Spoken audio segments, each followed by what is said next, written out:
Hello நண்பா, இன்னைக்கு நம்ம இந்த வீடியோவில் எதை பற்றி பேச போகிறோம் அப்படின்னு பார்த்தீங்கன்னா, நம்ம இட்லி கடை படத்துலேருந்து பயங்கரமான ஒரு அனௌன்ஸ்மெண்ட் ஒன்று விட்ருக்காங்க. ஸோ அதை பற்றி தான் இந்த வீடியோவில் பேச போகிறோம். ஸோ என்ன அப்படின்றத தெரிஞ்சுக்க வீடியோ கடைசி வரைக்கும் பாருங்கள். அண்ட் வாங்க வீடியோக்குள்ளே போகலாம். முந்தா நேற்று பார்த்தீங்கன்னா நம்ம குட் பேட் அக்லியோட டீசர் ரிலீஸ் ஆயிருந்துச்சு. அண்ட் அந்த டீசரில் பார்த்தீங்கன்னா நிறைய படத்தோட ரெஃபரன்ஸ் வச்சுருந்தாங்க.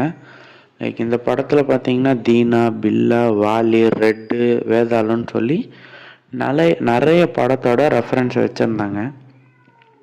அண்ட் ஒரு ஃபேன் பாய் இந்த படத்தை எடுத்தால் எப்படி செதுக்குவாங்களோ அது மாதிரி பயங்கரமாக செதுக்கி தான் இருக்கார் ஆதிக் ரவிச்சந்திரன் அப்படின்னு தான் சொல்லணும்.